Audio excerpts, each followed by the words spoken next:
आप में से एक बात और आएगी कि हमारे बच्चे 12 ही महीने गैया का दूध पीते हैं फिर भी पढ़ाई में कमजोर है। इसीलिए कमजोर हैं क्योंकि आप 12 महीने दूध पिला रहे हो। 12 महीने दूध नहीं पीना है। एक महीना ऐसा है जिसमें दूध नहीं पीना चाहिए और वो महीना है श्रावण मास। मत्स्य पुराण के 16वें अध्याय के 36वें श्लोक में लिखा है, श्रावणे वर्जेत क्षीरम दधि भाद्रपदे स्तदा, यानी श्रावण में दूध नहीं पीना चाहिए। क्यों नहीं पीना चाहिए? बहुत ध्यान से सुनना इस चीज को। श्रावण में दूध क्यों नहीं पीना चाहिए? तो एक बात बताइए, श्रावण में दूध कौन से भगवान को चढ़ाते हैं? शिव जी को। कभी गणेश जी पे चढ़ाया, कभी हनुमान जी पे चढ़ाया। श्रावण में दूध किसको चढ़ाते हैं? शिव जी। अब इसको लेकर के भी एक बहुत बड़ा विवाद भारत में है। जब कोई श्रावण मास आता है ना, तो धर्म के ठेकेदार, जिनको धर्म की एबीसीडी भी नहीं पता है, ऐसे तथाकथित धर्म के ठेकेदार लोग बड़े सोशल मीडिया पे एक्टिव हो जाते हैं। फिर एक पोस्ट बनाते हैं। श्रावण मास के आसपास एक पोस्ट आएगी आपके मोबाइल पे, सोशल अकाउंट पर।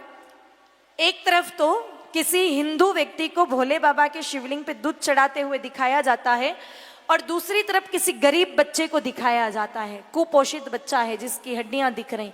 नीचे कैप्शन में लिखा जाता है, हजारों लीटर दूध नालियों में बहाने से तो अच्छा है कि किसी गरीब को पिलाओ। शिवजी असली प्रसन्न तो तब होंगे जब किसी गरीब को दूध पिलाओ। ऐसे हजारों लीटर दूध नालियों में बहाने से कोई लाभ नहीं है। बोलो, ऐसी पोस्ट देखी है आपने? सबने देखी होगी। आजकल इस थीम पर फिल्में भी बन गई हैं।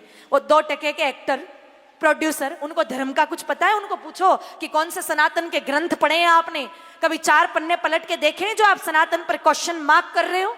आप इनकी परंपराओं को चुनौती दे रहे हो और हम लोग मूर्ख ऐसी फिल्में देख करके उनकी बातों पर आ जाते हैं। कभी 4 पन्ने पलट के देखिए धार्मिक ग्रंथों के, तब आपको उसके पीछे का साइंस समझ में आएगा।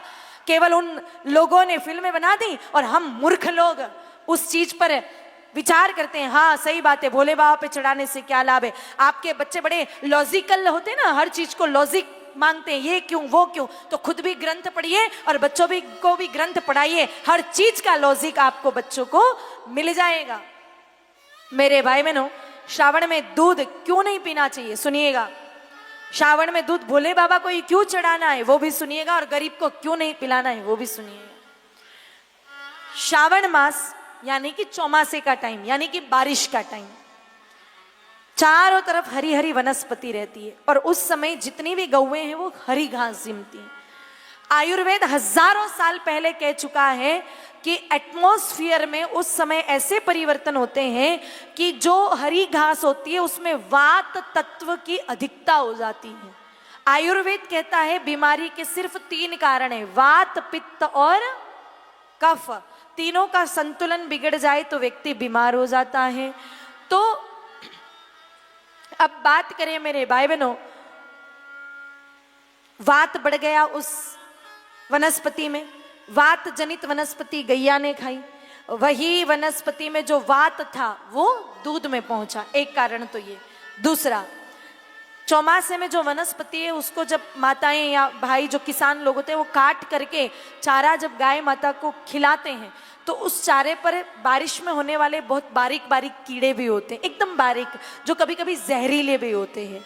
वो गाय माता जिमती है तो उनके जहर का प्रभाव भी दूध में आता है। या तो वो दूध में वात अधिक है या उन कीड़ों के अंदर जाने से जो जहर है वो उस दूध में मिल गया है।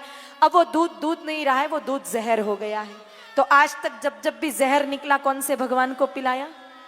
शिव जी को, क्योंकि जहर शिव जी पचा सकते हैं, आप और हम नहीं पचा सकते। आपको हम तो पी रहे हैं, पी रहे हो तो फिर आपकी आधी उम्र में घुटने भी खराब हो रहे हैं, जॉइंट पेन की समस्या, पूरे जोड़ दुखते हैं, क्योंकि ये वात जनित बीमारी है। जॉइंट पेन क्या है? वात जनित बीमारी है। इसीलिए आपको श्रावण में दूध कभी नहीं पीना है। गरीब को पिलाओगे, बेचारा बचा कुचा पैसा और उसका हॉस्पिटल में खर्च हो जाएगा। क्यों उसको और गरीब बना रहे हो?